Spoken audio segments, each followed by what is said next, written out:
You're listening to WCAT Radio, your home for authentic Catholic programming. Welcome, everyone, to a webinar entitled How Does Social Media Affect Children? With presenters Sister Marisha Weber and Dr. Kevin Powell. My name is Sebastian Mahfood, and I'm the director of ITEST. The Institute for Theological Encounter with Science and Technology, ITEST, is an association of theologians, scientists, and others committed to a Catholic worldview in which faith and science collaborate in exploring the truth. ITEST explores truth theologically in the wisdom traditions of the human community and in the data studied in the sciences. ITEST's mission is to foster and disseminate the Catholic position that science and faith in God are complementary paths to human fulfillment. Before I introduce our first presenter, Sister Margaret Michael Gillis will author our opening prayer. Sister Margaret Michael is a daughter of St. Paul and postulant director, also known as formation director of the postulants, for the Daughters of St. Paul in the United States. Sister Margaret Michael? Good morning. Thank you. The prayer that I'd like to open with this morning is called the Prayer for the Good Use of the Media. And it's actually by the founder of my community, Blessed James Alberione, who founded my community, the Daughters of St. Paul, and our brother community, the Society of St. Paul, for the good use of the media and the proclamation of the gospel. So I'll read the prayer, and then we'll close with a glory be together. In the name of the Father, and the Son, and the Holy Spirit, amen. We praise you, Jesus Master, for having enlightened the human mind to discover the audio, visual, electronic, and digital media, film, radio, television, the internet, social media, and other new technologies. They are new paths for mission and for the education and uplifting of society. You created everything for us as we are for Christ. May these inventions, too, sing your glory as Creator and Savior. Lead us not into temptation, Lord, but deliver us from the danger of misusing the gifts you have given us with such wisdom and love. Lead those responsible for these media to work with charity and respect for human dignity. May they always sow the seed of good wheat and keep watch so that the enemy may never sow weeds. Enlighten all listeners, viewers, and media users to seek the fonts of living water. To atone for those who misuse these media, we offer you our daily evangelizing efforts in union with all the holy masses celebrated today throughout the world. We promise always to use media in a way that will help us grow in holiness and for the spread of the gospel. Jesus, Master, through the intercession of Mary, Queen of the Apostles, and of St. Paul the Apostle, grant that through these media, the world may come to know you as the way and truth and life of humanity. Glory be to the Father, and to the Son, and to the Holy Spirit, as it was in the beginning, is now, and will be forever, world without end. Amen. In the name of the Father, and the Son, and the Holy Spirit. Amen. And that version of the prayer can be found in this little book, Live Christ, Give Christ. And the prayer had to be slightly adapted for this day and age because the founder died a few years ago. So we add internet and social media, etc. So thank you so much. Thank you, Sister Margaret Michael. And now I'm delighted to introduce our first presenter. Sister Marisha Weber is a religious sister of mercy of Alma, Michigan. She is a physician, certified by the American Board of Psychiatry and Neurology. She completed her residency and fellowship at the Mayo Clinic in Rochester, Minnesota. She has a master's degree in theology from Notre Dame, South Bend, Indiana. She currently serves as Vice President of Mission and Ministry for St. Francis Health System in Tulsa, Oklahoma. She also serves as chair of the board of directors of My Catholic Doctor and is part of the Seminary Formation Council, forming seminary formators. Sister Mauritia's presentation is entitled Screen Addiction, Why You Can't Put That Phone Down. Sister Mauritia, take it away. Thank you for your kind invitation. Let me just bring up my slide deck here. All right.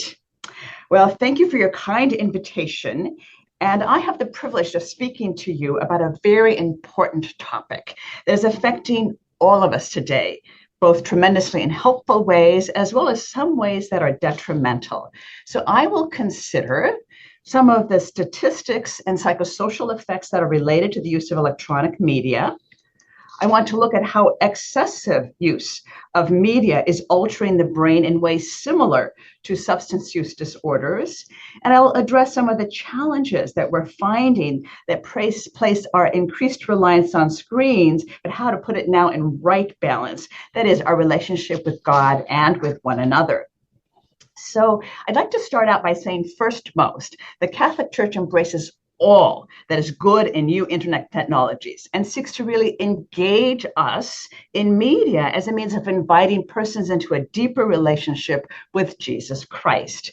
Pope Francis once said, the internet is truly something good, a gift from God, but he also cautioned that the media needed to be a calm reflection of tenderness, that it was to be a network, not of wires, but of people.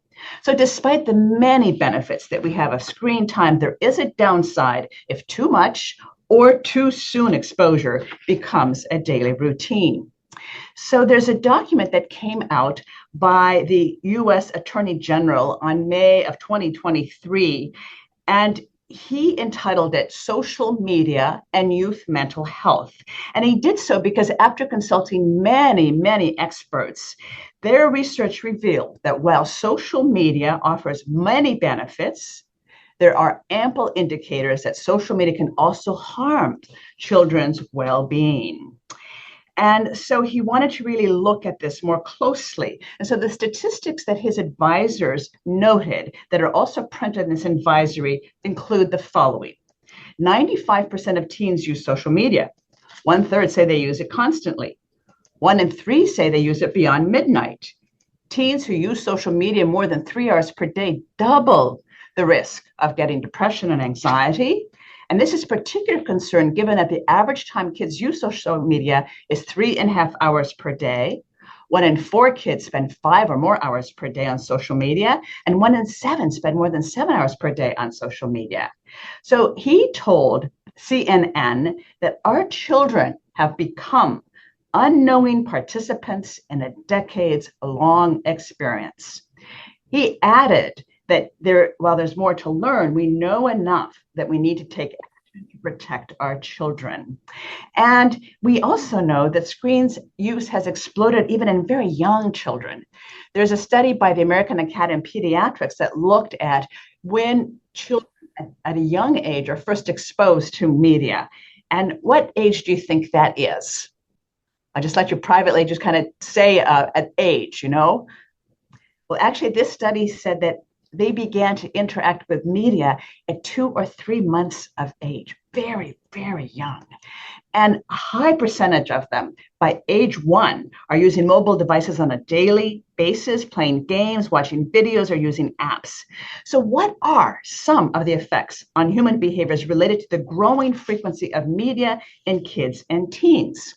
Now, those of us who are medical people know that the brain develops the fastest the first 5 years of life.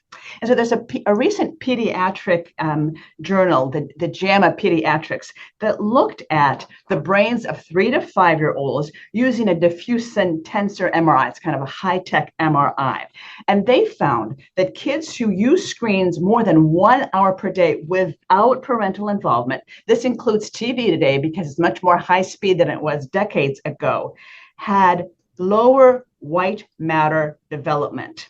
And so this slide shows the pathways of white matter. And you can think of the white matter as like the telephone cables that connect the gray matter of the brain that tells the brain and the rest of the body what to do.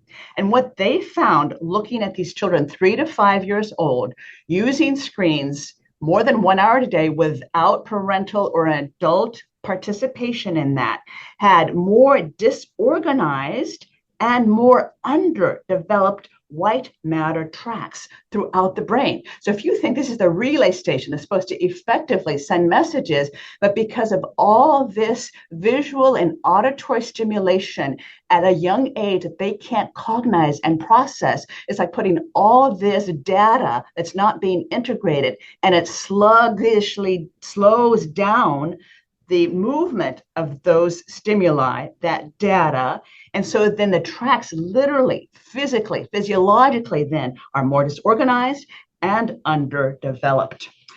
They're quick to say, though, because they've been chided, to say that no, screens don't cause brain damage. However, it's thought that because of this effect, it kind of creates a too passive engagement of the white matters such that they don't develop like they would have done before screens were exposed to these children at such a young age. Another study, again by the Journal of American Academy of Pediatrics, looked at children who were exposed to screens who were 18 months and younger, and found that those who watched a lot of screens at this young age talked later and talked less. Why do you think that is?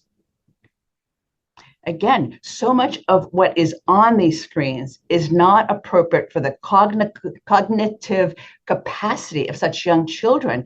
And so it's a passive reception that they're getting from these cell phones or iPads that they can't cognize. It doesn't ask them to talk. You know, how do children learn? They mimic mama, mama, and then you affirm the child. That is not going at all with the screens. And so they're talking later, and they talk less because it doesn't invite them to imitate. So it's having some of these effects in really young children. We're also seeing limited face-to-face social skills, which are really important in conversation. And, the texting, the spelling. I've presented to many teachers, and they say, so many kids, even high school kids, really have difficulty writing a paragraph. So it's affecting their capacity to write essays, which are really very important because it also invites some creativity on the part of these individuals. And they're more likely to want to cut and paste what they find on the internet, which doesn't develop that part of their brain or their own creativity. Another aspect here that we're finding is that, kids sometimes describe feeling bored or isolated when reading a book. Well, I don't know about you. I guess I'm old enough, but I never felt isolated when reading a book. Sometimes the book was boring, but they're just so used to being entertained. They have trouble just paying attention to just black and white written word. Those teachers who are on the playground with kids also find that those who've been exposed to screens at a very young age have poor frustration tolerance. They don't know how to navigate conflict with a real life person on the playground. Why? Well, what did they do if it's on the screens and they don't like what they're seeing? They switch it away or, don't pay attention to it. You can't really do that when you're actually interacting with real human beings. So these are beginning to have effects as these very little children grow up and become adults in the world. Again, poor teachers, they feel like they have to compete with those who are using their cell phones in the classroom. And so many of these kids say, well, I don't remember what was presented. It's not that they didn't remember. It's not a memory problem. It's they never attended. So they never learned it because they never attended to the material that's being presented. So a challenge for teachers as the scores of, reading and writing are going down where screens have been very, very available. And we saw a big dive in test scores when I heard from teachers and school districts that I've presented to after COVID, where the increased time used for actually entertainment of screens had a profound effect on kids for a couple of years in a row. What about sleep? Well, apparently there's a modern malady in Americans where 2/3 of Americans are said to be chronically sleep deprived. And this goes on because, they're using their cell phone in their bedroom, looking at things. And, God created us just so beautifully. So this is just a picture of the pineal gland here that is right here in this part of the brain. And when it's dark in your room and it's quiet, it tells your brain to release the natural sleep aid called melatonin, so you can go to sleep. Well, if you're on your phone and you hear a buzz or a ding and you want to wake up, your brain says, oh, it's not nighttime, it's awake.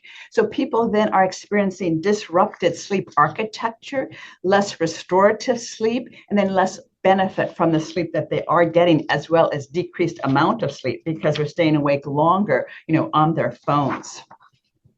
And so now we're having a group of very young children who are sleep deprived, which was not the case, decades ago. So I just want to look at what's been happening in the past couple of decades, and I'll just cite this just as a statement. There's a lot more to do on this topic, and I present a whole topic on this that I'm not going to go into today. But I have looked at, what some of the positive or most common search engines are, and sex continues to be the #1 topic on the internet that persons search for. Cyberbullying is just increasing. At least 60 to 70% of adolescents today say that they've been victims of cyberbullying. So really to try to address that. And also the more difficult topics of sexting and sex trafficking is really on the rise. This is a bothersome statistic, but we're finding today that internet really has touched a very young demographics. When I first started doing studies on the internet, which I've done for over 25 years, the average first exposure to young children to pornography was 14. Then it was 11. Then it was 9 years old. And I have to tell you, as a professional, I've come across kids who are 4 and 5-year-olds who have been exposed to pornography and had untoward effects from that exposure. But this is a statistic that you'll find children 10 and under account for 10% of all visitors to pornography video sites. That's huge, huge. And the number is climbing. And again, when you do a study, it's a couple of years old by the time it's published. So this number, I'm sure, is higher than this right now. But it gives you a sense that we really need to look at this. Also, 75% of children say their parents never discuss internet pornography with them. So how do you engage in a conversation about something that's not of if it will happen, but when it does happen, to really guide these children that become really victims of a culture that really doesn't try to protect them, but exposes them to any and everything. So what are some of the implications of internet pornography addiction? Well, there's now a group of individuals suffering from an addiction that didn't exist before the internet came into being. And what group of individuals is that? Again, just kind of think about it. Teenage boys and a growing number of teenage girls. Never before the internet became available was there a group of teenage boys worldwide, transculturally, trans-socioeconomic, status that are addicted. And internet pornography addiction is one of the very most addictive addictions that there are today. And the growing number of individuals who have this difficulty is something to really pause and look at. So I want to move on and return to things that really affect most all persons, regardless of generation, if they're excessively using social media. And this is a study done several years ago where a person who checked their phones more frequently, said that they were more stressed out. Or those that checked less said they were less stressed out. This is a larger study here that looks specifically at social media. And you'll see that, the younger the generation, the more frequently they're using social media, the more frequently they say, I worry about negative effects of social media on my physical and mental health. That doesn't stop them from using, unfortunately. But the more they use, the more they even self-report this worry and name it as a negative effect. This is a study here on high school students, and this where the more you use your phone, the more you're describing self-reporting feeling anxious. So this was a conundrum decades ago. Why is it the more you use your phone, the more they self-report feeling anxious? And a lot more work has been done to really look at this in a bit more detail. And I'll say a bit more about that later on in my presentation.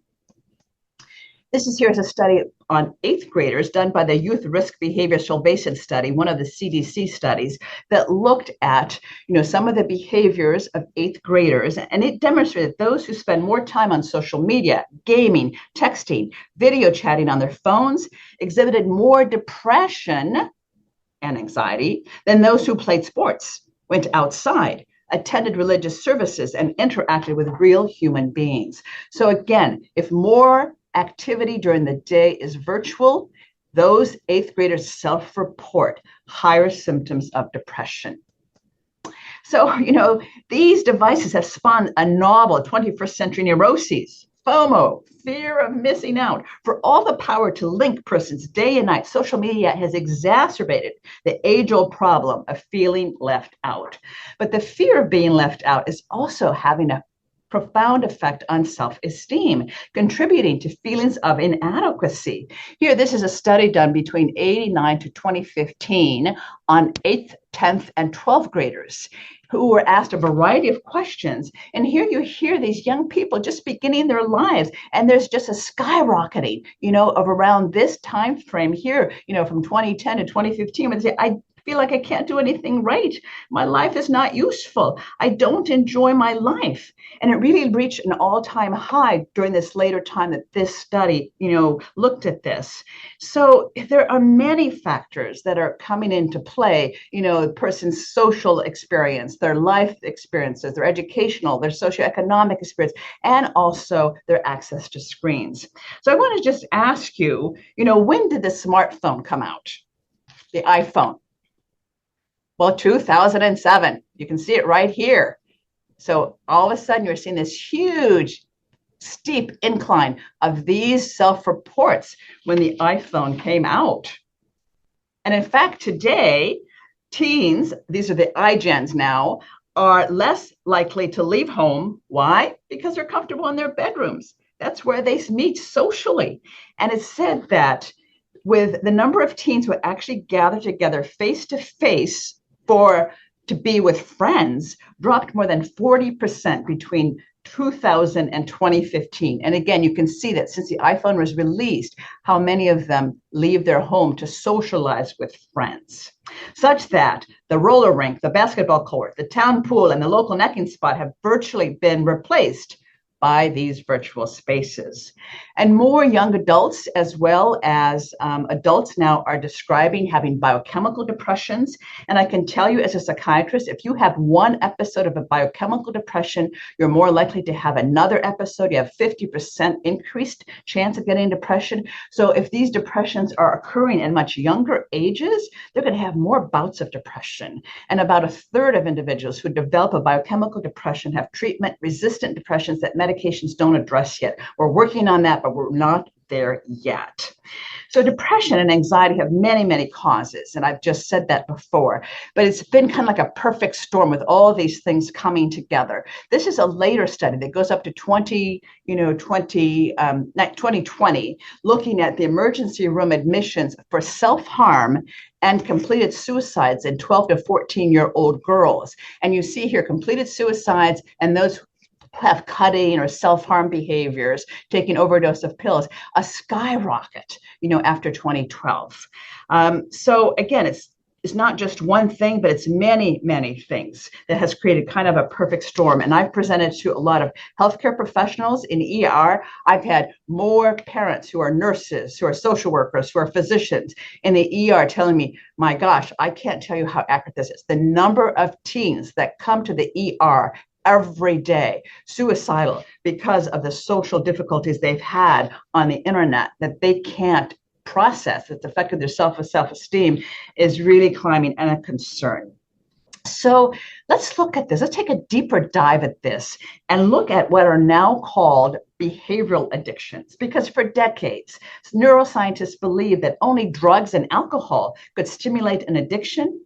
But the recent research unequivocally, undeniably states that certain behaviors can and do produce some of the same brain responses that you see in drug addiction.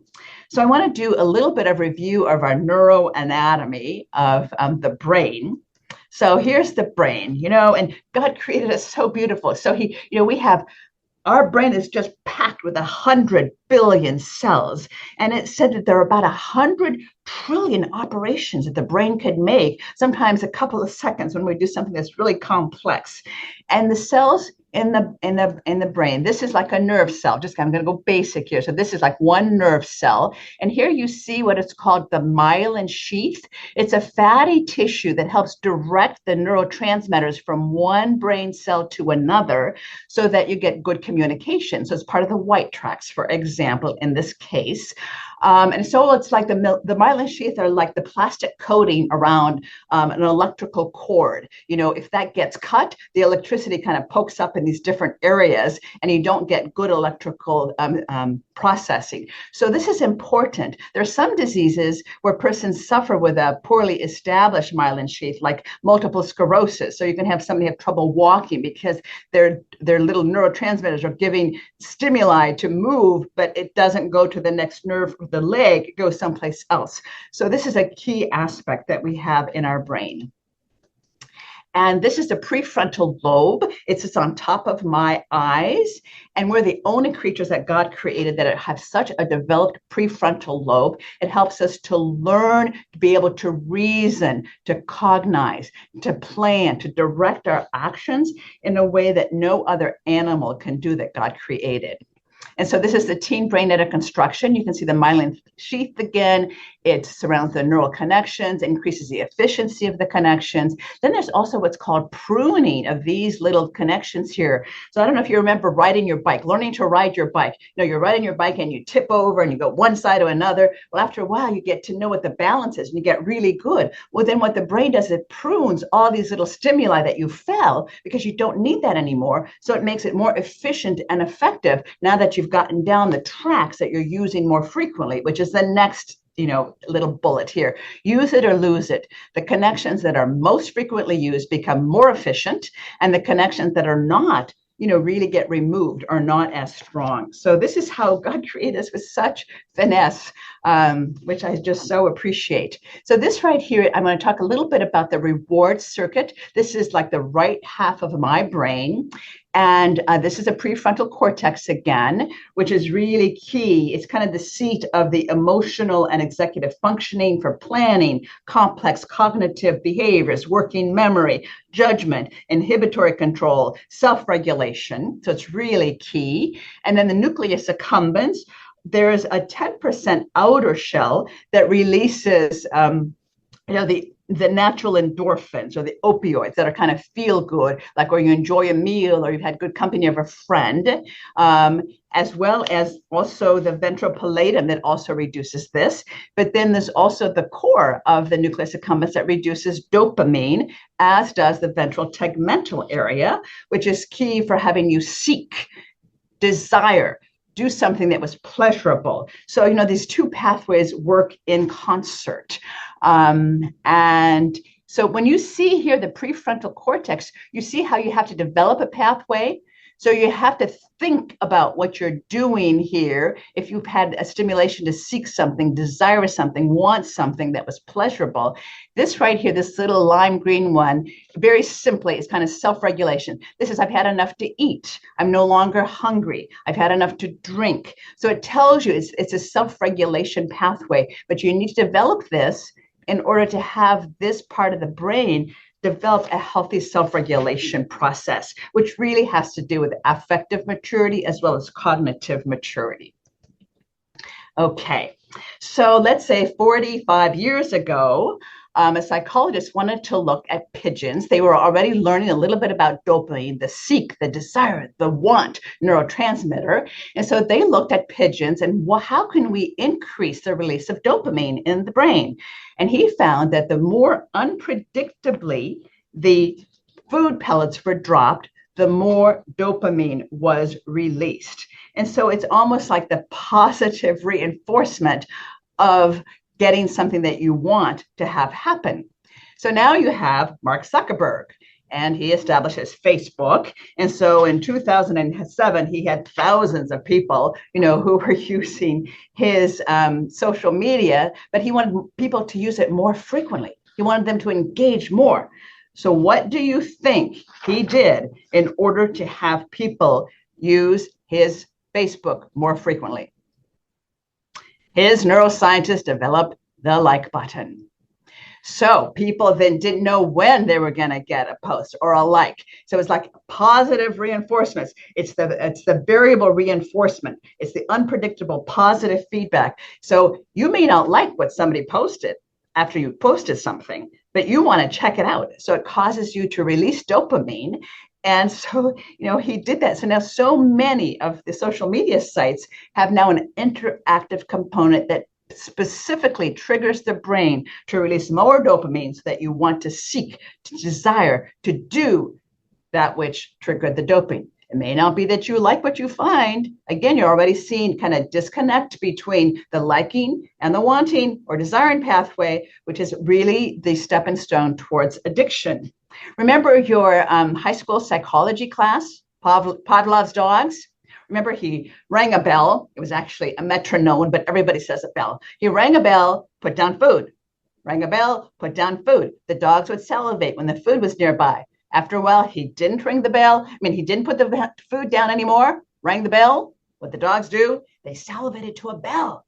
So they were conditioned to have an association to the bell with food. So now we have the buzz and we want to just, seek. What did somebody say to me, or who's contacting me? So we have been conditioned, like these pigeons and Pavlov's dogs, by these devices that have been a key neurophysiologic component to have it be the overuse or the hyperarousal of the brain. So at what age did Steve Jobs give his children an iPhone? How old were they? Never. He never gave his children an iPhone. And what about Evan Williams, who was the co-founder of Twitter? How old were his teenage boys when he gave them, an iPad? He gave them hundreds of books. So what do you think of the fact that the persons who had the money and the means to have neuroscientists developed a tool that they knew was going to alter the neural circuitry of the brain and create a compulsive behavior to use more, not give it to their own children? Online gaming, again, this could be a whole presentation, but teenagers have a highly neuroplastic brain. They're particularly vulnerable to the overstimulation of the neural circuitry that's triggered by the compulsive online gaming that's highly interactive. And I'll say that not everybody gets addicted to internet gaming, and it can be harmless, but the amount of use, like the more you use, the more you're strengthening those pathways in the brain. So that could be a problem. But there's a lot of studies. This is just 3 of about hundreds of them. But you see abnormal gray matter and white matter volume in internet gaming addicts. The connectivity changes in internet gaming disorder. Altered dynamic interactions within frontostriatal circuits reflect disturbed craving and processing. So there's a disconnect between the action of the wanting, the desire to interact, and the capacity to not do it because there's such a compulsion to do it because now the addiction has set in. So there's less of a connection with the prefrontal lobe. That self-regulation is like a tissue paper pathway where the do is getting stronger. So whatever is stronger is the one that predominates. So what we're seeing as the negative effects is there's increased impulsivity. There's impaired decision-making. There's decreased motivation to set goals and complete tasks. All of these are prefrontal tasks that we as human uniquely can do, that no animal can do quite this way. So again, this, the DSM, the Diagnostic and Statistical Manual, was put out in 2015. That's the latest. And unfortunately, 2013, excuse me. So unfortunately, they were only calling it something for study. And you see it has all the symptoms that you see in addictive disorders. They won't put in screen addiction yet. And I'm disappointed about that. And you can forget even them having internet pornography addiction, which is even more addictive. So the cultural sway and influence is really difficult here because, it hasn't gotten into the fact where this has become an issue. So on the heels of that, screen addiction can mimic attention deficit hyperactivity disorder. If you get these slow, fast bursts of audio and visual stimulation, stronger than the child can learn to cognize and make a decision about and relate and maybe change pathways or interface with an adult, this is the pathway that's the most. And then if they don't keep stimulating these short pathways, audio and visual, they go through withdrawal. And so it can mimic attention deficit. That then also causes a neurophysiologic experience of anxiety, literally, because they're going through withdrawal. They think they're anxious, it's withdrawal. And that can weigh heavy on the brain and create a biochemical depression, as well as affect their self-esteem if they don't feel like they're measuring up to all the filtered images that they see their friends as if they're really happy. But if they lived with them day in and day out, they'd realize they have their own troubles as well. So shifting a little bit now, people of all ages can make good use of technology, and technology is not intrinsically bad. In fact, it's an extraordinary tool for communication, for business, for social exchange. The issue is how much gaming or how much Googling is too much for the developing mind, as well as, the young mind.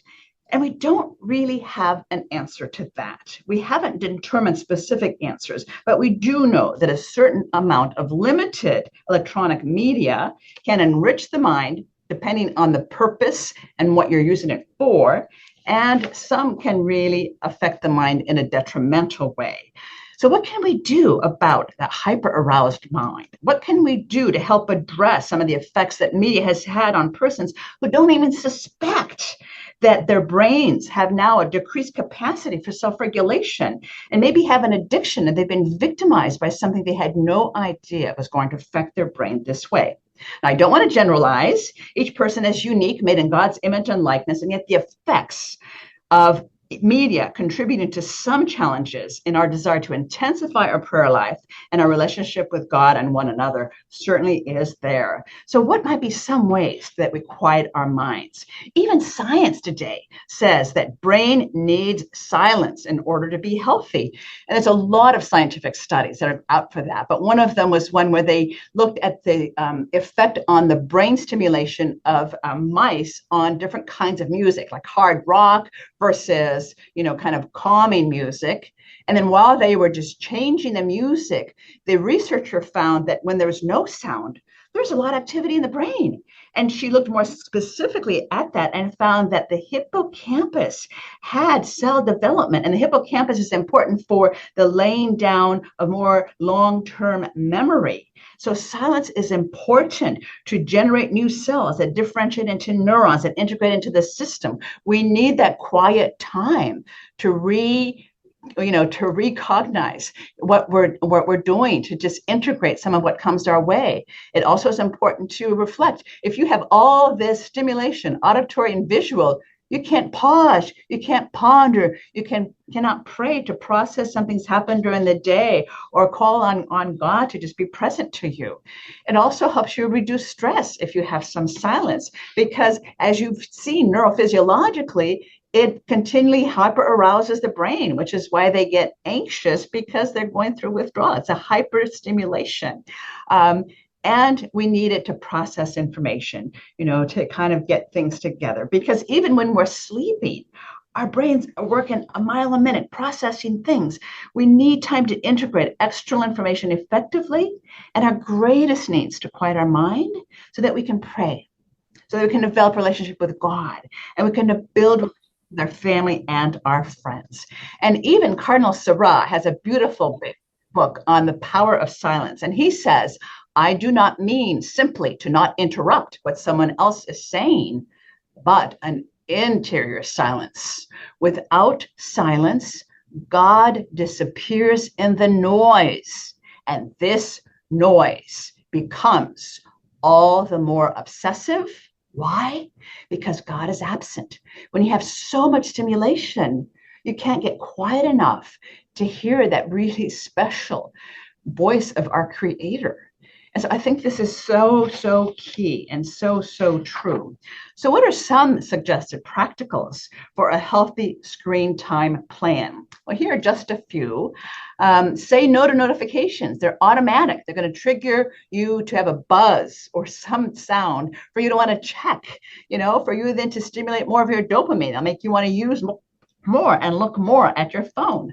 Remove social media and other apps from your cell phone. Really, how often do you need to be checking? Check means you're getting over aroused and probably moving towards an addiction. Only keep apps that are really necessary on your home screen, so that something that you really need. And use an old-fashioned alarm clock. How many people have their phone as their alarm clock, but then they use it for so many other purposes, and then the light, and then their arousal and the engagement, you're strengthening those pathways of hyperarousal, which is not what you want to do. Okay, others, no phone in bedrooms. Now, do we really need our phone in the bedrooms? For emergencies, I think people have just fallen into something they've described that they really need that I'm not so sure they really need. Of course, in chapel, also meal times, or of course, not texting and driving. How often is that done? We need to renew the ancient art of face-to-face conversations. How infrequent this is now. So this little says, do you mind if I strap your phone to my forehead so I can pretend you're looking at me when I talk? How often just the phone buzzes or rings and all of a sudden that is more important than the person that's before me? And what does that communicate to adults? What does that communicate to the children that you have at home when you are communicating they're less important to you? Or handwriting, that's so important as well, because, it takes more time to integrate information. They've done a lot of studies, sometimes looking at students in a classroom in college where they're able to use their phone or their laptop to take notes versus just handwriting, and then giving them pop quiz. Guess who got better scores? Those that had to handwrite, because you have to kind of think about what the professor said and trying to integrate a little bit to write it down. Whereas if you're just typing, you also think, well, I'm not going to pay attention. You get a buzz or a ring and you get distracted. So again, it stimulates that frontal part of your brain more if you do handwriting. I'm not saying you should do that all the time, but on your off time to develop it. And also actually reading a book. E-breviary is not the same. Reading a book on electronically is not the same as actually turning the pages of the book and looking at the print. Also, putting your hands in the dirt, actually interacting with real life is also important to build all those pathways that the brain is so beautifully set up to really engage in. Okay, so what's another means of, quieting the mind, to work towards purifying your memory and imagination? Yes, unplug. Consider a media fast, an opportunity to interact with others in new ways. Take time to reflect on your experience of a screen-free day. What did you notice? How did your screen day compare with using screens? What did you notice when you were interacting face-to-face with others for a day? What were you able to do because you weren't engaged in screens? I think those are things that people can really try to think about doing as a family for one day, for a weekend, as friends. Have a social event with your young kids at home, where that would, they would do that for the day, and get activities for them. They would interact and not on their phones. It helps socialization skills. It'll help develop the frontal lobe, which we really need. The American Academy of Pediatrics also set up guidelines for children that they modified since COVID. So FaceTime anytime, and that's remained the same, with a parent guiding the child through the experience. So you never just hand the child the phone, because it can't cognize what's going on. So really what they describe with young children, with a parent guiding, so you would almost guide the child like you would taking the child through a park. You say, oh, look at the duck over there on the lake, or look at this flower and the beautiful puddle here, or, so you're really guiding the child to look with you. You're pausing for the child to also note, maybe say the word or touch, depending on the child. So really the primary focus here, it's not FaceTime, but it's the live person, adult, that's engaged in helping interpret the experience at a pace and a level that the child can understand. So now they also say 18 months to 5 years, 1 hour of screen time of entertainment a day. It used to be 2 hours of entertainment a day. Again, some families would disagree with that. I think you have to really look at what is entertainment. And then now 5 years of age to 17 years of age, no screen time limit, because they want to honor different families' values. Again, I think it's pretty loose here, so I'm not so sure this is a good one, but this is what the guidelines say. And screen time limitations for parents, especially for younger children. So many parents, when they're on a walk with their child, they have their phone. Or I had this dear mother, she was, learning parenting skills. She was a single mom, and she was so proud of herself because she was breastfeeding. But what was she doing when she was breastfeeding? She was on her phone. So, a woman releases oxytocin when she breastfeeds because it helps bond with her child. But what is she bonding to? Because she's not even looking at her child. So, we need to look at care of children would be a time when no screen should be available because there's more interaction with the child when that's the case. And you also want you to plug into your child, because there's more conversation. There's less verbal interaction. So this says, doctor, please tell me, boy or girl, I want to update status on Facebook. So let your child plug into you. That I think that's really key. And engage your child. Teach them nursery rhymes. Teach them to play an instrument, some interactive games, not on the cell phone or iPhone. That develops their whole brain, which is really what you want them to do. Also, of course, sufficient sleep is really important. Also, healthy eating habits, exercise, because we know that key to affective maturity is self-knowledge. When you're able to develop this frontal lobe, you're gaining sense of self and where you want to move and not move, and that's the beginning of self-improvement. So how do we develop new habits? Basically, when there's a cue, the stronger the link between the cue and the routine, the stronger that's where I'm going to go in a habit. So if the buzz has me have a routine to check my phone, then that's going to be my reward. But let's say I'm nervous about an exam, I have to write an essay, and so my anxiety, I cue to go get a cookie. How often does that help me write my paper? Not too much. So my reward is I'm getting full of cookies, but I haven't done my paper. So now you have to, how can I untangle my anxiety to address more a routine that's going to help me get where I want to go? And so changing your habit is important. If you want to do that, you got to change your routine. And that requires some self-awareness. And with regards to Alcoholics Anonymous, they do this really well. So for example, I like to think of blasted. So if I'm bored, I'm lonely, I'm angry, I'm stressed, I'm tired, these are often the deeper roots of bad habits. They're the cues for bad habits. So let's say I'm alcoholic and my relationship with my spouse is not going well. I'm not doing well at work. And so then my routine then with that anxiety is to grab a bottle. And so my reward is I'm drunk. Well, that's not very good. So instead I go to an AA meeting. That's now my routine I'm trying to develop. I get a sponsor. I see other people are also working on this. I'm learning new skills. I realize I'm not alone. My reward, I'm still not better with my spouse. I still have problems at work, but I'm probably in a better position to begin to address those bad habits and get free of this really troubling suffering that I have with this addiction because I've changed my routine, because I don't react in the same way to the triggers that got me going. So again, this is really important. So, when we look at changing a habit, we used to think that willpower was like either you had it or you didn't. We realize now it's more like a muscle. Willpower is like a muscle that you have to develop. So what can you do to develop a habit that'll get you more where you want to go? We've also learned that if you are able to have self-regulation developed on your frontal lobe, which is on above your eyes, it's not, well, I have to develop self-regulation for my screen use. I have to develop my self-regulation for my fear of, public speaking.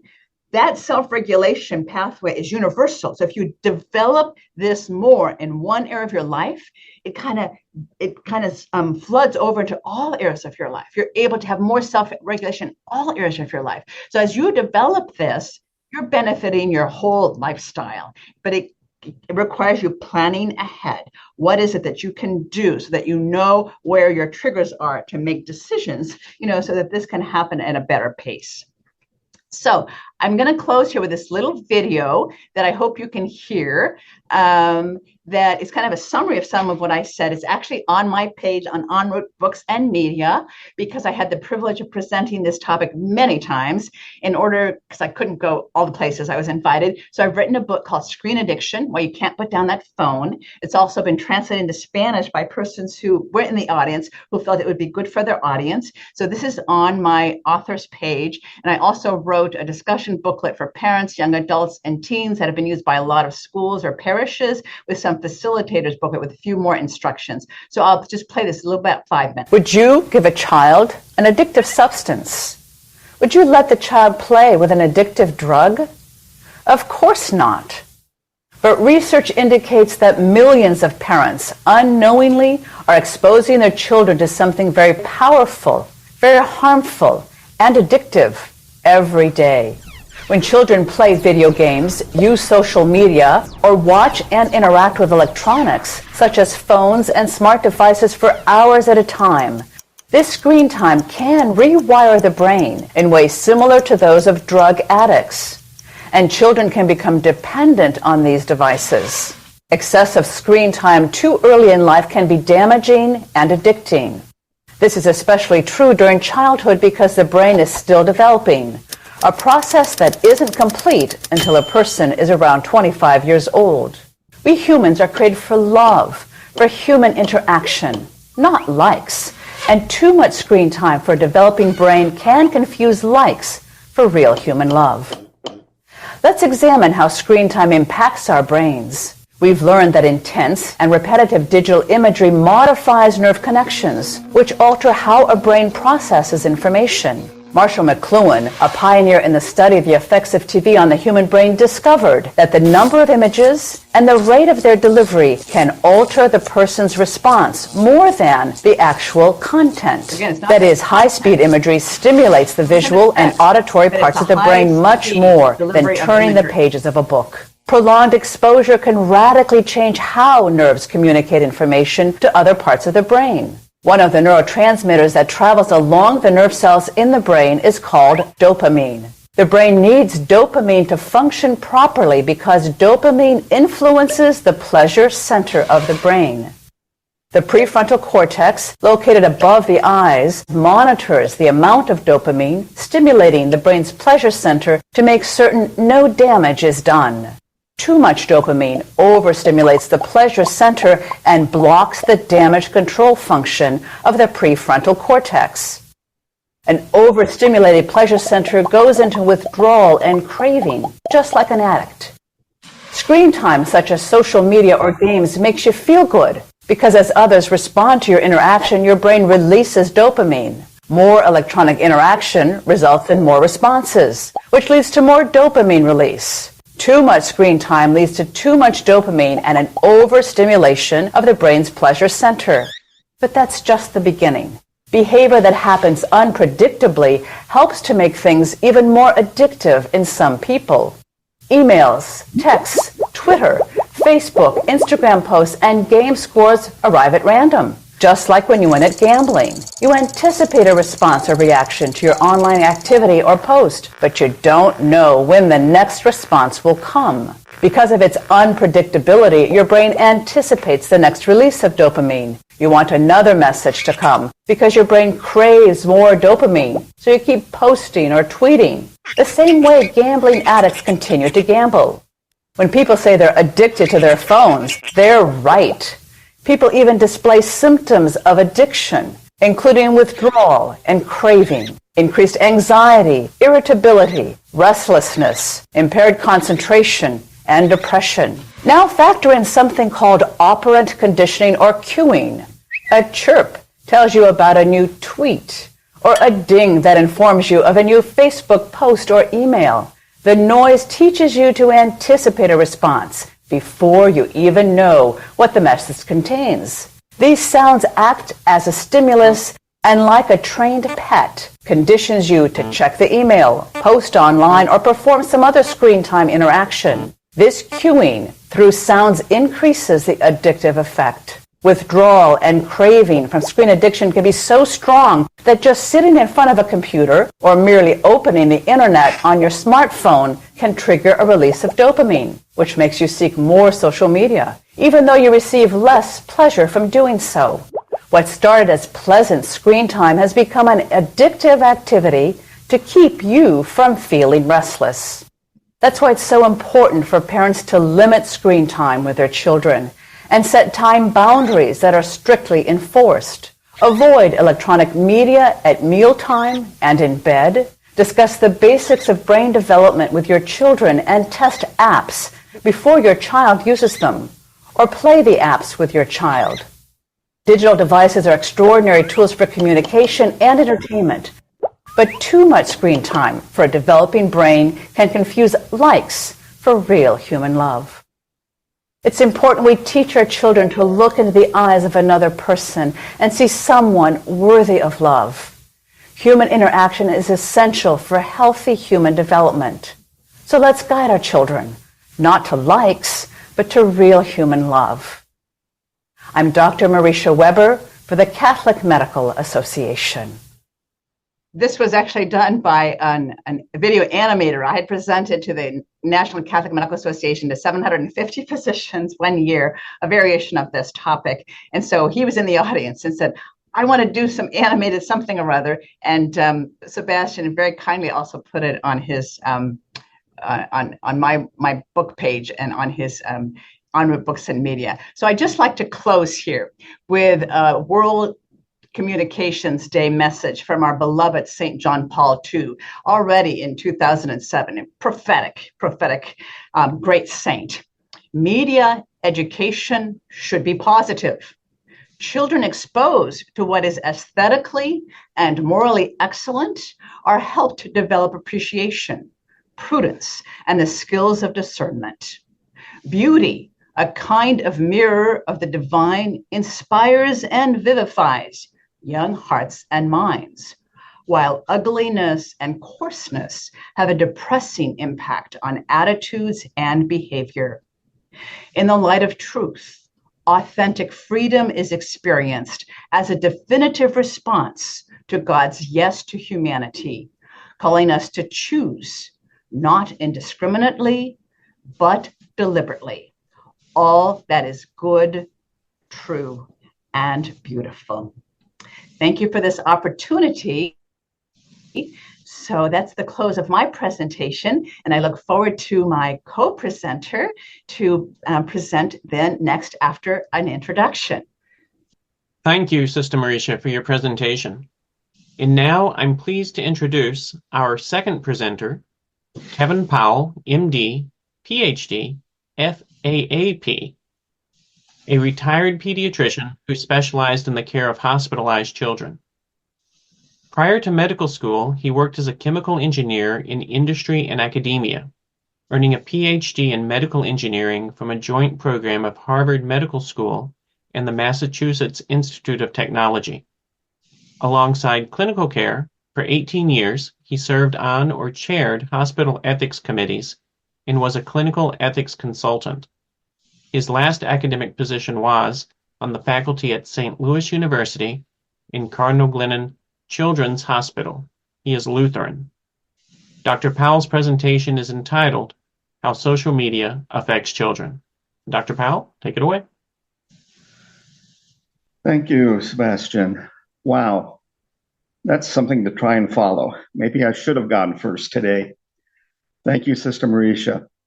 You've covered the clinical side of things so well that I'm going to approach this a little bit differently. I'm going to go with the meta view. And what I want to do is kind of look at the overall viewpoint of things.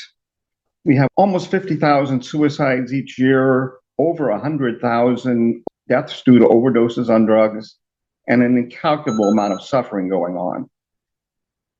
So when I see something that large, that prominent, compared to all the things I work on in pediatrics, I think we as a society need to be addressing some of these problems.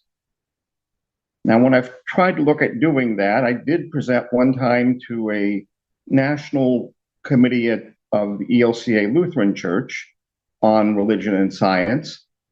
And I wanted to talk with them about Facebook and my concerns back in 2013 of where that was leading us. I was introduced with the description that I tended to look at things from 30,000 feet. And I had worked with these people for years on other projects. When I came back to present to them, they politely listened to me. They didn't laugh me out of the room. But the idea that Facebook could be stopped or should be stopped just didn't seem to be on the list of things that they wanted to act upon. My goal today is to get people here to go out and act, because it isn't enough to just talk. Talk is cheap. I think that when you have a new technology like this, you need some regulations and some guidelines, and you need those regulations and parental guidelines to be enforced. If you aren't actually enforcing them, they send the wrong message. I think it's pretty clear the problem is large. It's been declared a national emergency. The American Academy of Pediatrics, the American Academy of Child and Adolescent Psychiatry, and the Children's Hospital Association got together and declared a national state of emergency in children's mental health. I don't know what that declaration really accomplished, but it was hoping to focus some more attention on that. I can tell you what I saw as a practicing physician. And I at one time had been an office pediatrician, and I know from my colleagues there that the rates of anxiety and depression are skyrocketing. I'm a hospitalist, and what my colleagues and I had been seeing was people coming in, teenage person who has attempted suicide. We deal with that problem. Now they need to find a bed at a psychiatric hospital. And in too many places around the United States, children can wait for several days in a room in the ER. It's almost like being in solitary confinement. We treat a robber captured in the act better than we treat these children. That is the state of emergency that needs to be dealt with. That is the scope of the problem, or I should say more the severity of the problem. So the thing I want to talk about today is, how do you respond to that? What am I going to recommend that you do? It is anecdotes that prompt people to respond to things. It is the stories. It is triggering that compassion that really gets people to act. It is science that guides you on what you should do. It is science that provides the means for that motivation to become effective. And so I want to convince you that you need both the compassion and the science, the faith and the reason, science and religion combined, to get to truth and get to good actions. Fides et Ratio, it's an encyclical by John Paul II, and it starts with, faith and reason are like two wings on which the human spirit rises to the contemplation of truth. Note that there are two wings. They are both attached to what I view as a dove that's soaring up to reach truth. If you tie one wing to the other, the bird can't fly. So the wings need to be independent in some ways, but they also need to interact. They need to flap at the same time. They need to be attached to the same body in a way that gets the bird to actually move in the direction it wants to. That is the way I view science and religion. They are faith and reason. They are not competitive. They are not in conflict with each other. They are two ways of rising to the truth, and they need to work together to do that, and they can. One key to me is that the science and religion, faith and reason, do need to each have their own domain and purpose, but they also need to interact. They can't be two separate completely independent domains.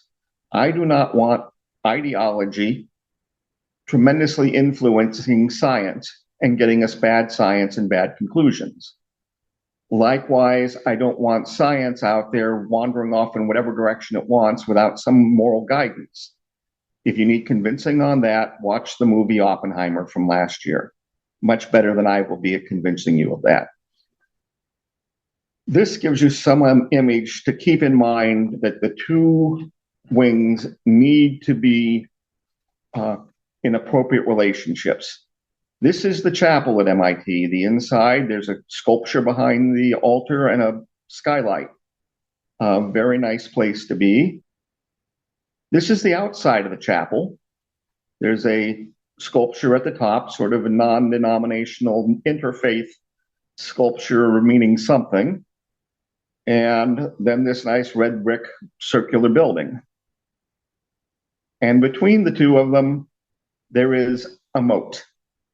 Between the outside world and the chapel at MIT, there is literally a moat. I'm not making it up. That's why I had to show you this picture. To get into the inside of that chapel and the altar, you've got to go through those yellow doors, walk along that stained glass bridge, and get inside. So I want science and religion to have their separate ways of thinking about things and acting, but I really want them to also be connected so that they are seeking the truth rather than wandering off in their own wildly random directions. So how do we go about this, finding the truth? We start with facts, measured facts. National Survey on Drug Use and Health. 1 in 5 12 to 17-year-olds had a major depressive episode in the past year. So imagine how you get 5 years worth and get through all of that without some sort of major depressive episode. And as Sister Marisha already said, if you have one, you're more predisposed to have a second. Furthermore, nearly half of the 18 to 25-year-olds have either a substance use disorder or a mental illness. These numbers are up quite significantly over the past 20 years. That tells me how important the problem is, how large it is. Now I've got to interpret that data. And here I'm concerned about interpretations being highly tainted by ideology. There have been many examples in the past where a new technology was blamed for debauching our youth. Transistor radios brought rock and roll music to the masses. Cars in the 1960s let teenagers wander off and neck and other such things. The MTV in the 1980s had video music for the first time. Even the printing press back in the 15th century was accused of causing all sorts of harm to society. Technology is not the only scapegoat. Fashion, clothing styles, the miniskirts of the 1960s, the bikini, the flapper dressers, even the hoop skirt of the 19th century, if it showed a little bit of ankle, was considered risque, if not outright obscene. We've blamed technology and advancements and just change as the cause of problems. A scientist looks at that and says, now, wait a minute. Certainly both things are happening at the same time. The hands on my clock and the traffic outside are correlated. There are times where there's more traffic outside than others, and I can correlate my clock with that. But does that mean the hands of my clock are causing all of that traffic? No, that's called a specious correlation. Society is ordered and it has rush hours at certain times of the day, and that affects the clock. So anytime we analyze data, we have to look at whether or not the correlation is actually causation, and if so, which direction is the causation going? So there are lots of studies being published, and as I considered picking some of them out to show to you as I was preparing this talk, I ran across this article in January, and said, here is an article in Nature. It's actually a sub-magazine that's only online called Nature Human Behavior. And you can tell it's British based on the spelling of behavior. But it is certainly, the flagship is the Nature magazine, and it is one of the best science magazines for the general public. In that article, in that magazine, there was an article called an umbrella review of the benefits and risks associated with youth interactions with electronic screens. So these people went and looked for all the studies they could find where somebody had studied how does the screen and all this new electronic technology impact human behavior. They ended up finding over 2,400 studies involving more than 2 million people. And then they found that those studies had been brought into 102 meta-analyses. A meta-analysis is some group of scientists getting together, searching all the literature for anything that seems to respond to a particular question that they're interested in, finding all of those studies, comparing them, preferably mathematically using various statistical tools, and deciding whether or not there is really an effect there or not. The idea is to get around all of the bad studies that are out there that are very small studies that somebody hacked the data long enough to get something that was publishable, but you're not really sure that it's true. And the goal of doing a meta-analysis is to deal with that and produce a more reliable science. Meta-analysis is pretty much the basis of all of medical research these days. And there are places like the Cochrane Library where you can go electronically and look up where somebody else has done a meta-analysis. In all of that work, and those 102 meta-analyses, these authors tried to look at what can we determine based on a meta-analysis of the meta-analyses. And they came up with just a few things that were very clear. It is clear we have plenty of data that shows that media is harming children and adults. What they can't do is figure out, well, is that harm more than the benefit of having all this new technology and all of this new communication? That really wasn't clear. And even more would be trying to determine, is there any treatment, anything we can do to reduce that harm or stop that harm? That we don't have a lot of data on. There was, years ago, a whole lot more problem when these first studies were done, determining what's called causality. Which is causing which? Is the fact that a teenager is lonely and depressed causing them to use more screen time? Or is the screen time the cause of the loneliness and depression? Many statistics will tell you correlation, they can't tell you which direction the causality is. The neuroscience that has come along after that, which is what Sister Marisha was showing you, is really the most useful at determining that, yes, screen time itself is rewiring the brain, and that is causing some damage. Trying to decide whether that damage outweighs the benefit requires something far more than statistics. So I looked at that and decided, I'm not going to present a bunch of papers and suggest that these are the clear answers to what's going on. What I want to do is kind of help you decide, how can you learn more about this and follow it and watch as it develops? Next pair. I'm not recommending you read the Nature article. I haven't read through the whole methodology on it. It was just too much. I was happy with the abstract. So one option that you could do is find some pundits who have looked at all the literature and decided they have solutions. The most recent thing out on that is a book published just 2 weeks ago by Jonathan Haidt. He's a professor at NYU. He's written 3 previous New York Times bestsellers. The man apparently knows how to write, how to gather data and put it into a story that he can then tell. I have read excerpts of the paper, of the book. I haven't got through the gone back and read through the whole thing after skimming each chapter because it's just out and I wanted to get the actual book, and that is been harder to get at. I could get it on my Kindle, but as Sister Marisha said, you learn a little differently looking at a e-reader compared to reading the book itself. But I have read multiple also reviews. I wanted to know something about this book by other people who knew something about the topic, and is this something they thought was good? And the answer has been yes.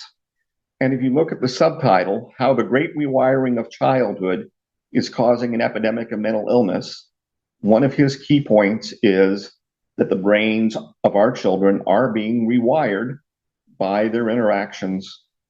And that's what Sister Marisha has been explaining to you in terms of the neuroscience. The book clearly shows that teens who spend more time than average on screen activities are more likely to be unhappy. 385 pages. That's a bit of an work to go after. Some of his conclusions are toxic combination of overprotection in the real world and underprotection in the virtual world. If that description sounds like what you're seeing is happening to children, this might be the book for you. The Great Rewiring of Childhood, in which the phone-based childhood replaced the play-based childhood, is a major cause of the international epidemic of adolescent mental illness. I'm not as far along on believing that we've proven that causality and all the elements of it, but I think you've heard a very good description of it earlier today. If 385 pages is too much, I'll recommend you read this 23-page publication. Professor Haight said he took much of the information from this cover story and used that to found the book that he wrote. So this is somewhat of the same information, but more condensed. It's more readable when I look at it. Twenge is very good at writing a readable story, and it has a few great graphs. Not quite as many good graphics as Sister Marisha's, but it'll give you some idea of what's going on. Another way of trying to get at this is journalism, finding journalists who will look at things and figure out what's going on. I will refer you to this particular article. It's in Pediatric News. It's only 2 pages. It is balanced, where balanced means it at least attempts to create both sides. It's still spending more time covering the problem than the challenges to whether that is true. It's been vetted. The reporter who did it has some skills.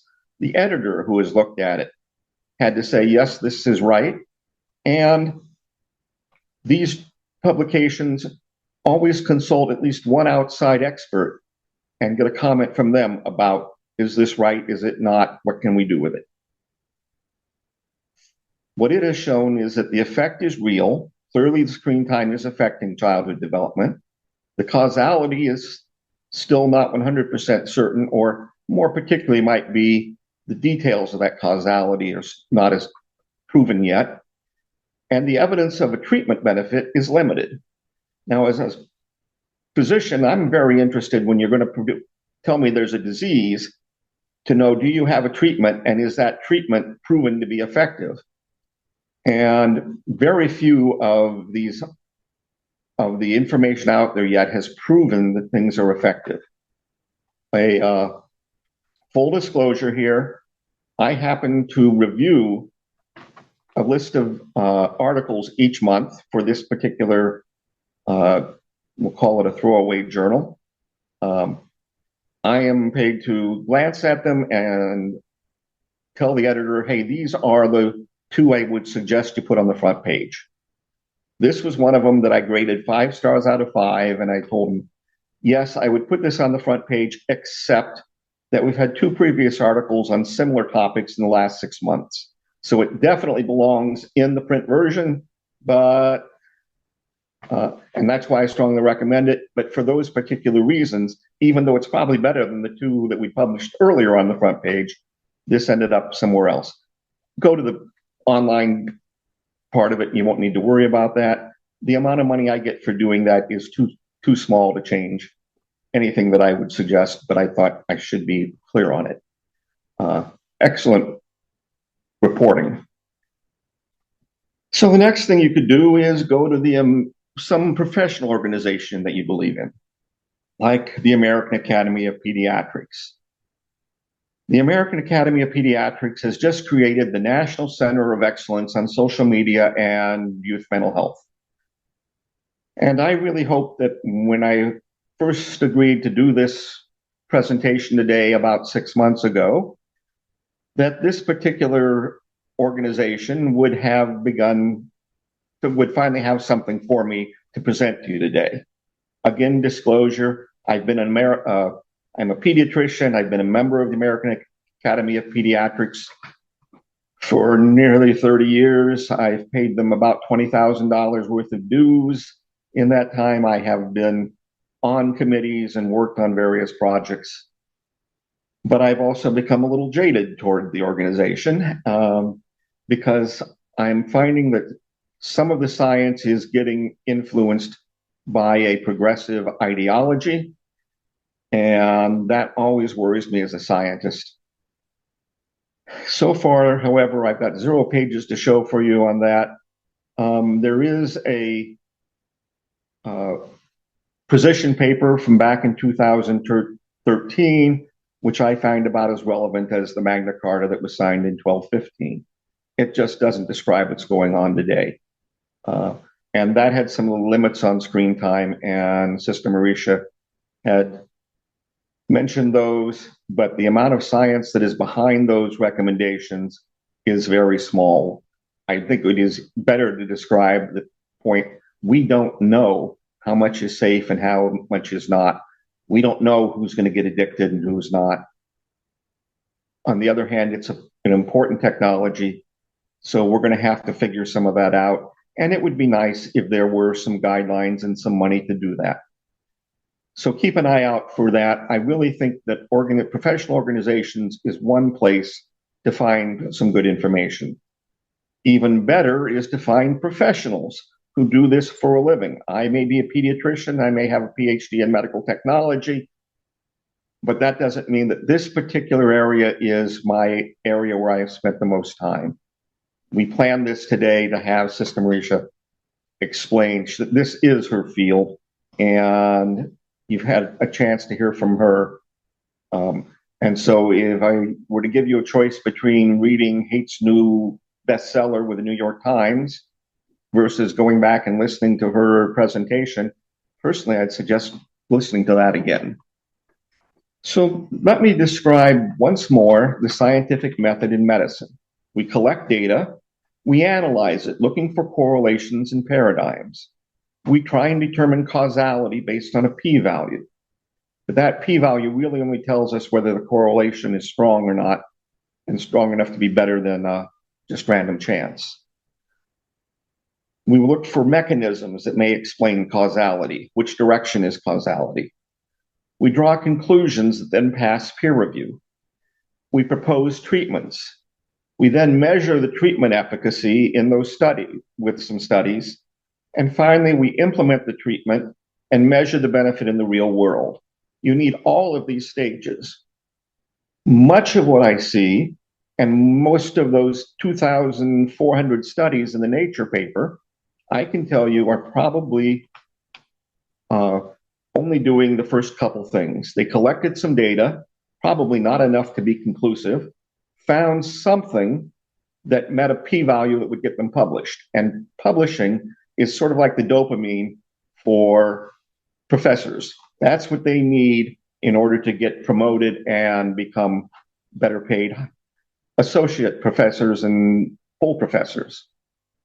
That need to publish influences science more than money. That's my opinion. I don't have a lot of data to prove it, other than I worked in industry, I've worked in academia, and I can tell you when I worked in industry, money was a whole lot less of an influence than anything else. Your big concern in industry was, I got to get the right answer because my pension depends on this company being profitable, which means the answer I find has got to be right. It doesn't matter whether I can publish it or not, it's got to actually be right. That's one of the weaknesses of modern science. And you get so many of these publications, and then they come across my desk as, does this thing belong on the front page? And I look at it and go, the science has shown a correlation. Somebody did a study, has the correlation, and now is simply using that as a soapbox to be interviewed and say what they believe should be done, but nothing in the science that they have collected proves whether what they are proposing is true. They have no measurements on the efficacy of their proposal, and I usually say that doesn't belong on the front page. I personally don't think it should have been published the way it was, but that's a problem with journals. Keep an eye out for that type of soapboxing going on when people present data to you. Somewhat in conclusion, then, the point is, what can you do to keep up with this data and to decide what to do? You've got different sources of information that are coming at you. You have different experts, and one of those experts ought to be the church. It ought to be a place to hear what's the faith part of this problem as opposed to purely the science. One way of accomplishing that is to invite and get scientists into the pews of your congregation and parish. Most scientists I know that go to church leave their science on the front steps as they enter the church and pick it up on the way back out. They don't talk about science inside the church. Nobody invites them to talk about science inside the church. So when we had a pandemic and there were questions about masks, people didn't have scientists that they knew and trusted inside the congregation. My congregation actually had 2 infectious disease experts, that they were physicians. That was their subspecialty. Nobody you could go and trust and say, hey, what do you believe about this? Instead, they're going to the internet and getting the latest garbage off of some Facebook feed. Another suggestion would be support campus ministry. Get the scientists and the politicians who are going to implement this science as policy to have proper moral formation. Again, go watch the movie Oppenheimer if that doesn't make sense to you. That's how I deal with the anxiety and the worry about this particular problem. I try and support campus ministry.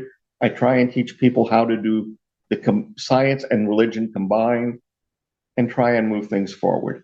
I will leave it to experts like Sister Marisha to deal with the particular details of the problem. I'm trying to give you the meta view overall of how can we as a society better determine truth than we're currently doing in a very polarized society, and how do we reach better policies. Thank you for listening. Thanks, Sebastian. Thank you, Dr. Powell, for your presentation. And now we will entertain questions from our participants. Our Q&A moderator, Sheila Roth, is ITEST Administrative Assistant and Board Member. Sheila, take it away. Thank you, everyone, for your great presentations. We'll start with a question here from James, and it's addressed to Sister Marisha. He says, is it possible for schools, especially religious schools, to have parents give only flip phones to their child, absent then from social media? It seems we are losing the minds and hearts and souls of our children in the rapid, scrambled, and addictive non-thinking of these social apps. And he also says that Professor Haidt talked about the flip phones in his book that Dr. Powell talked about. Good question. You know, I think that especially this educational situation has really been exacerbated by the coronavirus, where there's a startling increase in using, iPhones, cell phones for non-academic purposes. When you think of generally what humans do, we do something for a purpose. We know that lunch is purpose to eat lunch. When we're going to meet with a friend, we want to play. But with this social media, you don't know what you're going to get. It's just kind of, you become a passive receptacle of indiscriminate data that you don't know where it's going to go and you don't direct it. And I think that is what has contributed to, creating some concerns about the mental, the emotional, and the spiritual well-being of individuals. So I know that school systems have looked at this. I've had the opportunity to look and work with them. And I think just the purpose for which, the media is used. I think that a flip phone is one thing, but I also think it's the human interaction in the home environment that is very key, because it has become substituted even by the preponderance of how a child might spend their waking hours at home when they're not working on schoolwork or when they're not at dinner or a meal, and sometimes the cell phones are there. So it has eroded the actual human interaction. I think a flip phone would help, but it was like we have just said, it's just one component to many others of what I would recommend to a family of how do you establish, some kind of family setting to develop stronger bonds between the family members, which are interpersonal, belonging, relationship building, healthy brain development means of how God created us, to know and be known and to love and be loved. And this phone, no matter how many positive or likes I get, does not have me feel loved or that I really belong and that I matter and I can trust that person to be there when I need them and give me guidance that will help me. And so it's become this virtual actual blur of being too passive as a receptacle, which is a dehumanizing process. Right, I agree. It's really something. Dr. Powell, do you have a response to that, or should we go on to the next? Let's go on. Okay. Peter asks, rural communities in general have more limited access to the internet and social media. Have there been any studies that compare a child's social development in rural areas versus urban areas where one might expect to see proof of the scientific analysis of the issue? If what you say is true, I am thinking that a comparative analysis of this kind might provide greater clarity on this issue for those who find it difficult to assimilate the science. I think that individuals, what seems to be key, number one, there's not been, rural studies, but when you imagine like some of these third world countries, the internet has become so available and they have their real rural areas like Haiti or Africa. But if these kids are allowed just to be on their cell phones, even though they're on rural areas, the same problems are developing. So it's the human actual interaction that is really key. That is the issue of what is going to allow the human person to develop in a healthy way versus some of these effects that we're seeing neurochemically that then is affecting psychosocially the human interactions that are more disconnected, where you don't feel like you belong as much. So that's been the issue, even with third world countries where they've come in and provided these phones. But unfortunately, it's not quite a tie-in. It's almost the family value of what is it that an individual family is going to establish? What is it that a classroom setting is going to establish that makes use of media for a learning purpose and not for passive reception that we can barely call at times entertainment or recreation? Having worked in both a large city and very rural areas in my career, about half and half, there is so much other difference between the two cultures, and much more than even the political red-blue states, that running such a study and accounting for all the other variables, I'm not sure I could believe the data anyhow. You'd have to do a study with that type of information that could do regressive analyses and figure out what, after correcting for all these other phenomena like income, education of the parents, etc., and then still find what's the answer, what are the real differences between these two groups. That is so large, it wouldn't surprise me if there isn't something like that out in those 2,400 studies I mentioned, if you have the right search engine to find it. But it's invariably going to be too small to be conclusive and convince you of an answer. I think we're better off at looking at the mechanisms to help confirm what's going right here, rather than trying to approach this with even more research that has multiple variables and then looks at something that's called a Likert scale. People grade their emotions based on sort of a 1 to 5 rating of how depressed are you today or how anxious are you today. Those are useful for some research, but when they don't convince me as a physician of an answer. I want data like, well, is the suicide rate really different or not? Is the hospitalization rate for depression or anxiety different or not between these groups? Using a variable that's sort of a marker for what's going on, like a survey, is just not as effective and not as convincing. And most of psychiatry, I know, works with Likert scales as their primary use of information. I'm an engineer. I like to see something a little bit more concrete. All right, thank you. A question here from Elaine. She says, I saw an interview of 2 men from Facebook who were asked, did you have any idea about the harmful effects of social media? Their answer was yes, but they did it anyway. The information that we add to Facebook can now be used by Zuckerberg's very tight association with the Chinese. President Trump wanted to stop TikTok for that very reason. The bad outweighed the good. Do you agree?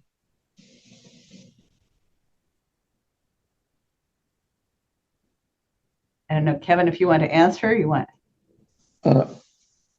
I am aware of, unfortunately, far too many descriptions of what Facebook and Google and other organizations have done, although Facebook gets most of the blame because they seem to be more than willing to do it.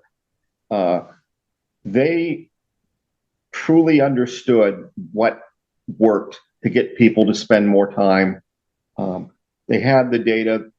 Again, from my work in industry, they were able to run studies of A versus B, do this versus do this, and figure out which causes somebody to click and stay on that screen a little bit longer. It's not hard to collect that data. And if you use that data to try and improve your product, where improve doesn't mean it gets more good information to the children, but it gets them to use that particular product for a longer period of time, you've got to predict that that's going to have some harm. And it's pretty clear. Various people, it's just not the 2 they are referring to there, have said that, yes, that type of thing went on. And then with TikTok, there's even a closer association with the Chinese. So yes, can they get information about Americans? There are many ways for them to do that. I think the deeper issue, which is what Kevin is pointing to, is what are the detriments of some of these media that we've just been talking about? And TikTok has a lot of sexualized data. It has some few good, but again, it's with so much of this media, though there's good out there, I think the young generation that don't have a developed brain yet and don't have the capacity to really make some of these decisions, and they're just, their impulse control, where they're just curious. It's natural for them to be curious and desire to find out, fall very easily, because it's so available, into certain sites and certain visual exposures that don't necessarily help them in developing affective maturity. And I think that's what we're really looking at. And certainly TikTok, Facebook, all of those are at issue. So, the risk to Americans and how it could be used information-wise certainly is at issue. I don't know all those particulars. I've heard enough about it that it is probably true. If we're looking at the developing brain and how it's just kind of usurping that sense of humanity and interpersonal relationships, that's very true in America. We don't have to go out of country to say that that's happening.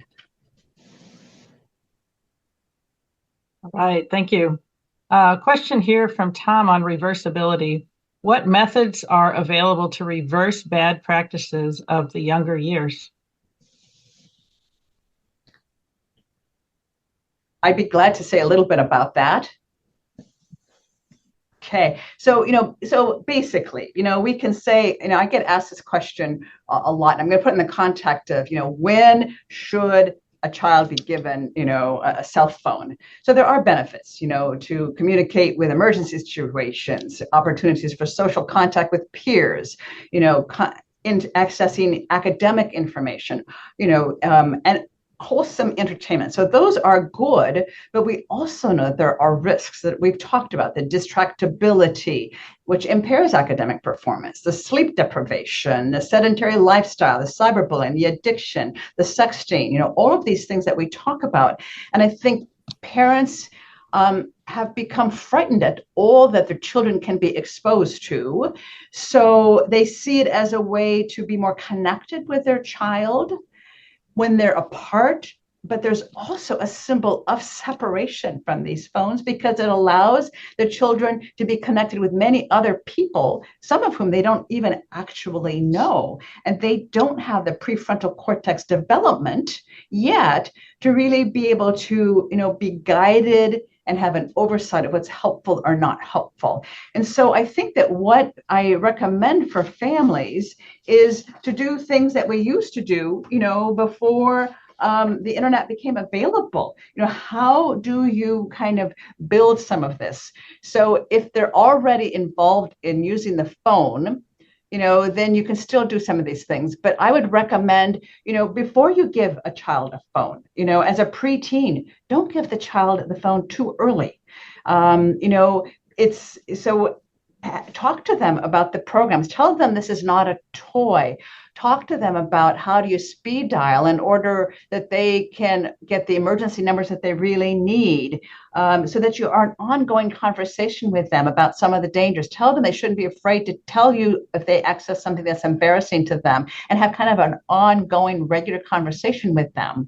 The other side is, if we talk about purifying the memory and imagination, how is it that you do that? If you are exposed to a lot of imageries that lead to bad habits, how is it that then you can use your time and energy to do things that make you feel connected to another person? And I think this is where it would be very important to really look at, having a family meeting at the dinner table where no phones are, where you may maybe share with, have the children go around and the parents say what their rose was or what their thorn was appropriately. So you're talking about turn taking and social interaction, making them pause about what happened in their day.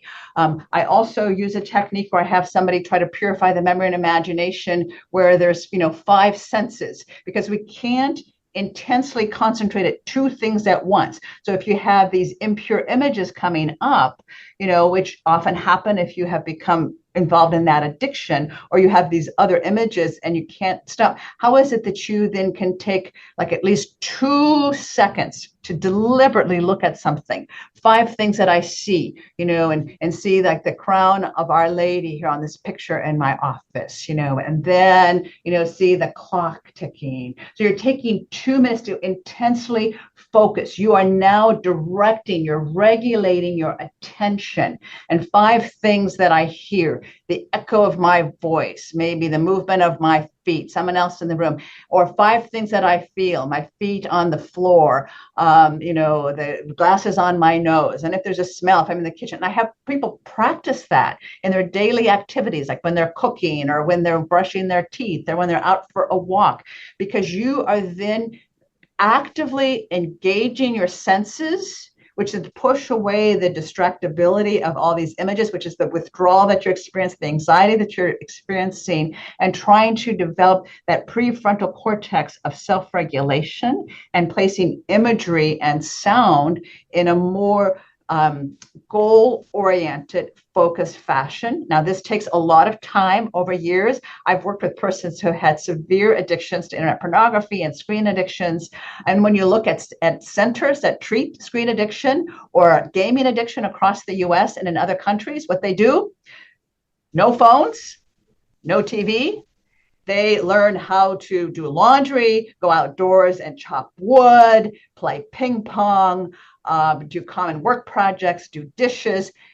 So much is actual interaction, and let them go through the withdrawal of what their media was towards helping them move beyond the withdrawal, which is what you would do with somebody who's become addicted, to any chemical.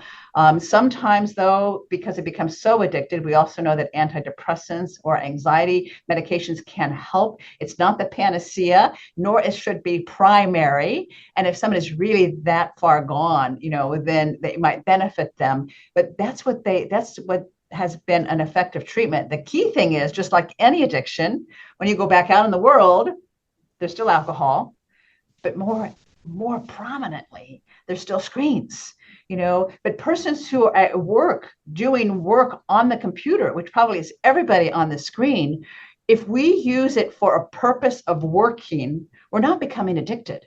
So it has a goal-oriented, time-framed purpose.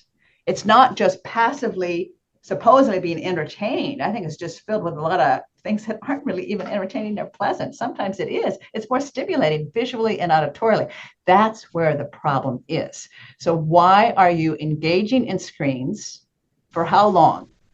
And is that the best way to do it? And I think that would be the key for an adult, but especially for the developing brain that we now know really continues to develop until age 25. I am amazed at how much a young brain, 2, 3, 4-year-old plasticity allows physical injuries, brain damage in some structure or not, for a child to overcome that, to rewire their brain, to be able to regain use of parts of a limb. It is possible to do that. So I want to hold that out as, children can, if you help them, can do some things with it.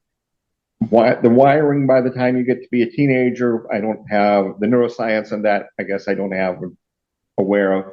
But what I am aware of is that trauma events as a child, there's now a field of research called trauma-informed medicine and trauma-informed various other descriptions for it. If you simply ask somebody about childhood experiences before age 5 or 10 of various types of trauma, deaths in the family, breakups, being raped, add all those up, simply count them. And if that number is above 3, 4, 5, that impacts blood pressure problems, cardiac problems at age 40, 50, and 60. That data has been going on for 10 or 15 years, and I just remain amazed at how strong that effect is. So as a general pediatrician, I'm stuck with more of what do I do with the vast majority of people who are mildly addicted. Clearly, if I've got somebody who is severely addicted, I got to get them to a specialist, a psychiatrist. But what do we do with all of the anxiety and depression? How do we treat that? That's more common, that's mild to moderate in all of the 10, 15, 18, 20-year-olds that have this. And that, again, often involves just smaller changes, but it invariably involves cutting down on what's causing the addiction and finding other interactions which are pleasurable and help the person move ahead with things. And that I end up having to help make suggestions to parents. That's the best stuff I can come up with. I am hoping at some point the American Academy of Pediatrics will have some guidelines on that. Right now, we don't have anything to help. And I agree. I'm disappointed by the American Academy of Pediatrics, and I have a bone to pick on many other issues, like some of the sexual disorders and transgender, and they really leave it wide open for anybody to basically think anything and do anything, and not really facing up to some of the damage that is clearly documented with screens and other things. And so, they've not been very helpful. To say no screen limit between ages 5 and 17 is just almost unacceptable, given the crises that has been just clearly documented by other professionals and other medical entities. But that as it be, I also think if you couldn't, how to explain it simply to parents or to children. And most of us, maybe we've mislearned a song. Have you ever tried to learn a song that you've never learned before and get the notes right the first time?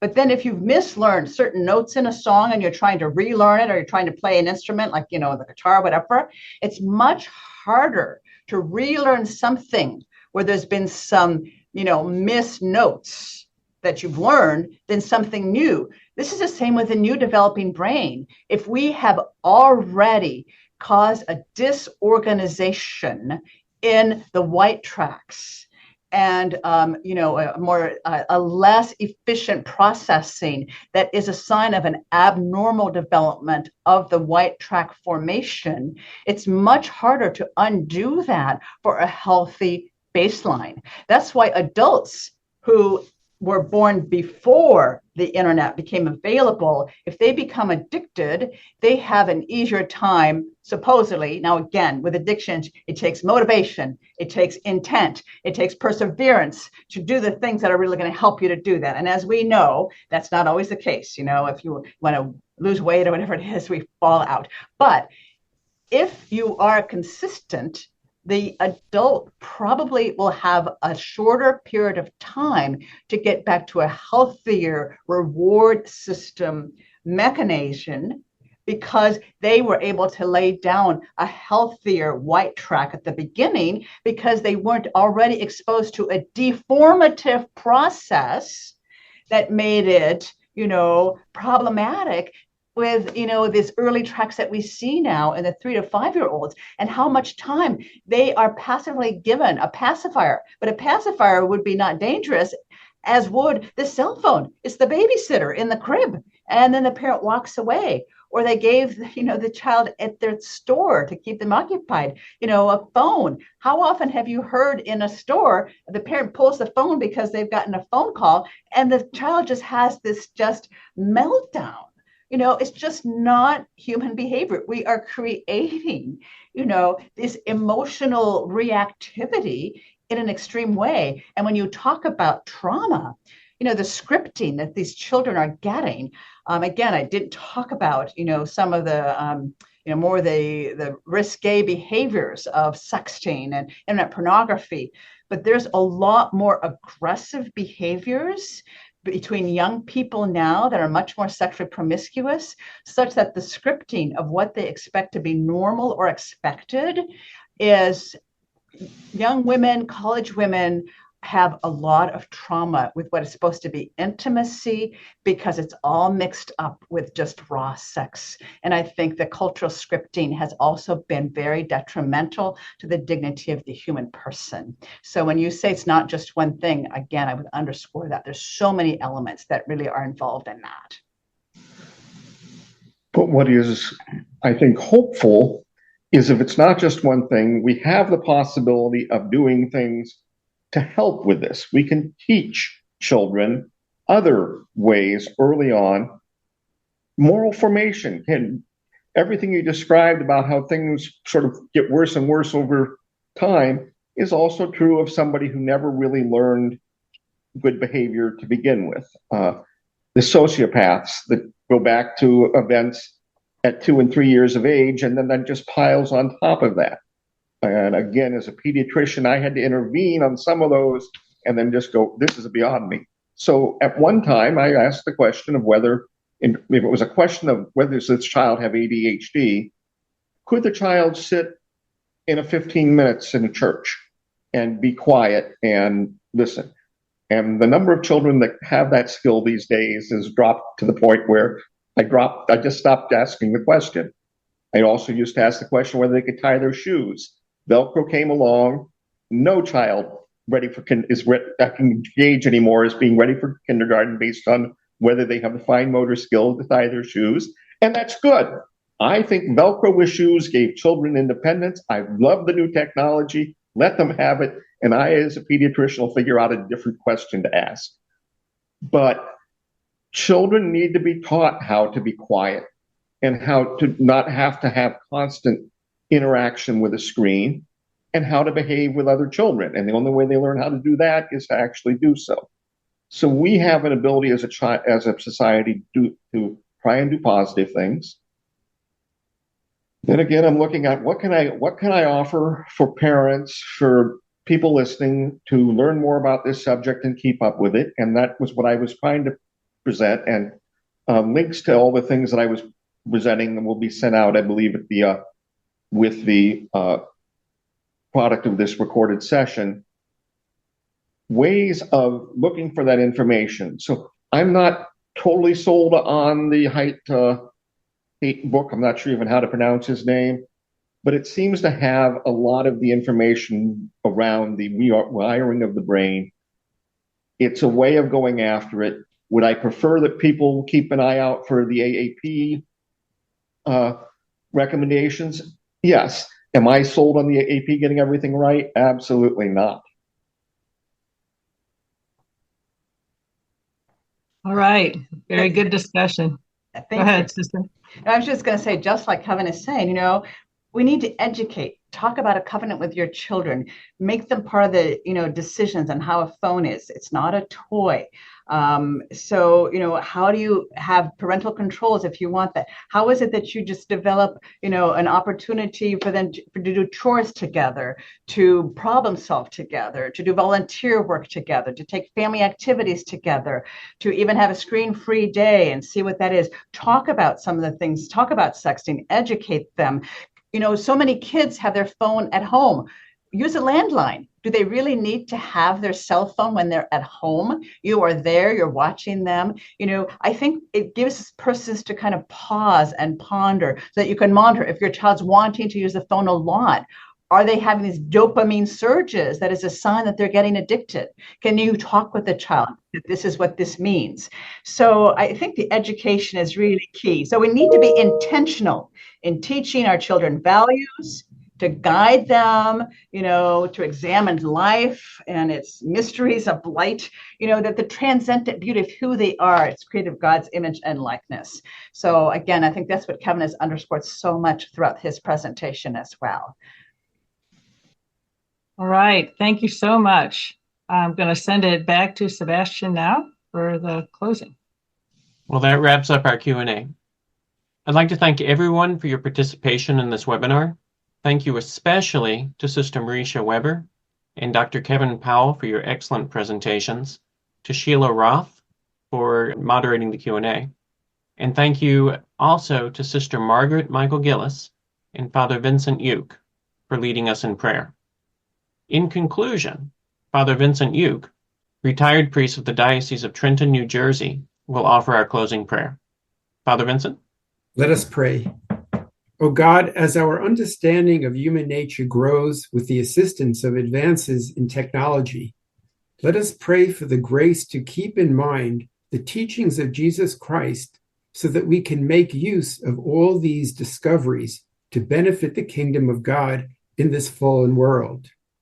May we find better ways of spreading the good news of the resurrection so that we can enhance the spirituality of society, so that we can direct ourselves to bring us together in peace through good moral behavior. We ask this through Christ our Lord.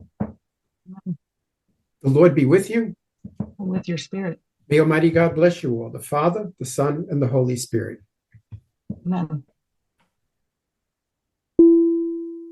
Hello, God's beloved.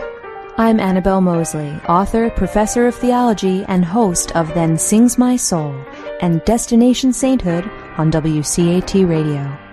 I invite you to listen in and find inspiration along this sacred journey we're traveling together to make our lives a masterpiece and, with God's grace, become saints. Join me, Annabelle Mosley, for Then Sings My Soul and Destination Sainthood on WCAT Radio. God bless you. Remember, you're never alone. God is always with you.